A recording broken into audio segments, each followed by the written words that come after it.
And you see that here, just type Windows 10 Pro license. I got few more links here for $32, $44, $14, and based upon your country where you are living, you may see that in your own currency. If it's in India, you will see that in rupees. Okay, so just try to purchase it, even if it is $30 or 1000 rupees, because that's worth. You can learn Docker, right? And your OS also will be with an updated premium version. Okay, so now what is Docker Hub? Basically, whenever you create an image, let's say you are working in a company and you have written, you know that if you want to create an image, a Docker file is the one where you write instructions to build a Docker image. Now, you want Java 1.9, and you know that Selenium works only on Java 1.9, and Selenium version of some 3.8 or 4, and Chrome version of 77. These are your recommendations. With these three, you built an image and you told to your basically you are a client and you told to your consultants that use this image to run all your test cases, because this is what my clients actually use based upon your research. Now, when they built an image, they can push that image to one repository called Docker Hub. It's just like GitHub. Whenever we work with some code, we will push that whole code into GitHub repository, right? Similarly, when we say Docker Hub, you can actually post all your images into this hub, and anyone can go and download that images and create containers in their own machines and deploy that images. Okay, that's the concept here. So now for Selenium, if you want to work with Selenium, you need basics. What you need is Java, Chrome, and browsers, right? So what Selenium guys have done, instead of we taking the pain of writing one Docker file to build an image, okay, so they have done all this hard work and they have created an image and put that in the Docker Hub. So for now, we need not take a headache of writing this Docker file instructions. We can simply pull the Docker image which Selenium has created, and you can directly use it in your machines. Okay, so here in this course, I'm going to explain you Docker of level how much you need for your automation industry. Okay, Docker is a world in itself, and I'm not going in depth in showing how to create Docker files to create images on your own. So that's all in-depth concept which you really not required. I'm teaching you the stuff what you really need for automation and to become test architect. Okay, keep in mind that, but it's a vast in itself. If I want to touch on this Docker, I can explain this whole course of 10 hours only on Docker. Okay, let's learn only what we need as part of our automation industry. Okay, now I need Selenium image. Obviously, Selenium guys have done that and put in their repo. You can see that not only Selenium team, anyone can create one image, right? And this is the guy Elgalu. He's the famous guy who first created image before Selenium brought this in, and it has some video recording support, it seems. And next, see, there are different guys, Enkovas, Arpadam, but here when you come down by Selenium, this is an official Selenium team which have created an image. Selenium has standalone -Chrome. Okay, so you can pull these images into your machine and start working. So instead of Docker Hub, the Selenium guys have created one page specifically for how to install Docker from their official website. Let's go to that page. That will have enough information. You see that Selenium HQ, which means this is their official website, and they have neatly presented what all they did for Docker, and we can go through this documentation and make sure our tests are running in Docker. Okay, so what they are saying here, these are the images they published in Docker Hub. Now, We will start with one base example and then we will go with Selenium Grid later. Now let's say Selenium standalone with Chrome installed.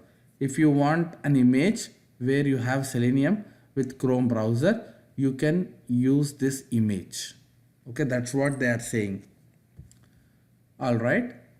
Now let's download this image into our machines first. That's our first criteria. I'll go to command prompt. As Docker is installed globally, you can run these commands from anywhere. First of all, to check if the containers are running in your machine, the command what you can give is docker ps. ps will help you to see if any containers are running in your machine or not. Yes, for now there are no containers running. Okay, so now I have to download an image from from Docker Hub repository, and from Selenium documentation I came to know that this is an image. If you want to install Selenium and Chrome in one OS, so Docker command is pull. It's just like git pull, how you pull the code. Docker pull and the image name, that's it. Okay, when you do this, the image whatever is present in Docker Hub will be downloaded into your machine, and then later we can deploy this image into container and then trigger our tests. Now if you want to download a specific version, then you need to put colon after your image name and give that version number. So that version number you can find it from GitHub again. Selenium standalone Chrome, right? Open this and here you will have the history of what all versions you have. Click on this tags. Okay, and 3.141.59 is the latest version. If you just want latest version every time, you can put colon and type latest. That's it. So it will go and get the latest one all the time. And you see that docker pull command, they have clearly given what command you need to use to download that image into your machine, and the owner of that is Selenium. Okay, so latest. If I give this, always latest will be downloaded. Pulling from Selenium standalone Chrome, status downloaded newer image. Now this image is downloaded. If you want to know what all images downloaded in your machine, just type this command docker space images. That will give you the list. So in your machine you will see only one standalone Chrome which is latest, but as I'm working on this Docker from few days, I do have many images because I downloaded many images. So you will have all the list, but when you do it for first time you will have only this because this is the only one which you pulled. Now our next task is to deploy this image on the container. Okay, our container is now like a plain operating system which share our host operating system resources, but it will not have any applications. Okay, so now if you deploy this image, now our container have knowledge about Chrome as well as Selenium jars. Obviously Java also will be there. Everything is wrapped up in this image, so you need not worry. Selenium gives whole environment and you can just trigger your test. That's all you can do. Now let's go back to again Selenium documentation. You see that I'm explaining all this from their official documentation only. I'm not preparing any Word document and hiding all those details. Okay, so tomorrow if something is changed, you should have ability to read their official documentation and understand what is changed. Okay, many trainers will copy all this and create their own documentation and they'll show that they have researched something. If I do like that, if tomorrow if something is wrong, you will not know where to come and search online. But if I explain the route where the original documentation is present, so that if something is changed, you can come back to these websites and try to read this. Okay, that's my main agenda. So now this is the command you need to trigger to deploy your image in container and start your container. Now read this. when executing Docker run. Docker run basically runs the container. Okay, and for an image, whatever you present right here, it will take that image and start the container with run command. Okay, now I'll explain you part by part here. Firstly, I'll go to command prompt and say docker run. When I say this, I'm asking to start a new container in my machine with the help of Docker software. And I will give docker run hyphen, D. D stands for run this container in the background, so that it will save your memory allocation time. You will have a lot of performance results when you run the container in backend. So you can do this even without giving this option, but I suggest you to give this -d option, so that container runs in the background and that will not affect your performance of the system. And thereafter docker run -d. Now understand carefully that Docker is actually, your Selenium tests are actually will run on port number 4444 if you trigger from your local machine. But you should redirect your Selenium test cases to the container, right? So this is your operating system. Container is nothing but, again, a sub operating system sharing your own operating system resources. It's also our OS only, but a fresh OS without any applications. Now, when you run Selenium test cases from your Eclipse, how does that route to your container? It should go and execute inside your container, not in your local. So that's why, Selenium test by default will listen at this port in our local machine. Okay, whenever I write the code, I will make sure that run Selenium test cases from this port. I'll do that in my coding part.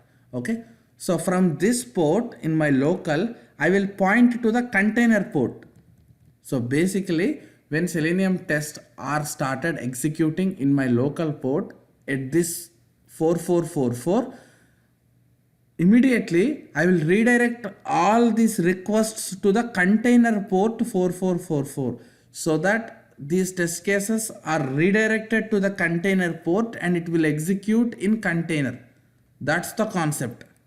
Okay, again, I don't know why this, I'm not sure, but Selenium team is strongly suggesting to either mount dev/shm or this for your Chrome to run successfully without crashing. If you are using Chrome or Firefox, sometimes these browsers are failing to use host shared memory. When I say host shared memory, it's our own laptop or system memory. As I said, unlike virtual machine, we are not creating separate OS or separate memory allocation. It's the same OS, same memory. We are just sharing with our containers, right? So sometimes Chrome is failing to share the memory from our local machines. So if we mount this with this keyword, then they are successfully sharing it from our local Chrome memory. So that's the reason they suggest us to put this command -v dev/shm. Okay. Now you need to give the container name you need to give your image name which you are going to deploy in your container and run. So we have downloaded this image, right? So carefully give this image name. Thereafter, what version you are going to deploy? We are going to deploy latest version. Okay, so here they are going to deploy 3.14 version. So that's why they gave that version name. But in our case, we are going to deploy latest version. That's it. You see that now how simple that command is. For the first time, whenever you saw this, you felt it's like so complicated, but I have break down it into the parts and you can see that it runs the container in the background by redirecting port from my local to container and making sure that it shares my local memory and this is the image name which I'm going to deploy, and this is the version. That's it. Just click on enter. Unable to find, oh, we did not give the option -p port, isn't it? So when you give -p port, then only it identifies that that is a port number and it will start redirecting. You see that? This is a container ID, I guess. Now when you do docker ps, I told you that docker ps will give the status of containers running in your machine, right? Now hit on enter again and you can clearly see that one container is started running in your machine, and the image which is running in your container is this one, and these are ports wherever they are pointing it to. That's it. You have successfully started container and you deployed Selenium image onto it. Now what all you need to do is just to write Selenium script and port it to the 4444 so that it will run in container. That's all. You are almost there. You see that how easy Docker is? You have started Docker, you created containers, we have explored Docker base commands. Okay, we downloaded images from the repository. Everything is done. And in our next lecture, let's open Eclipse and write one Selenium script and make sure we run that Selenium script into this container. And that's it. We'll see that in our next lecture. Thank you.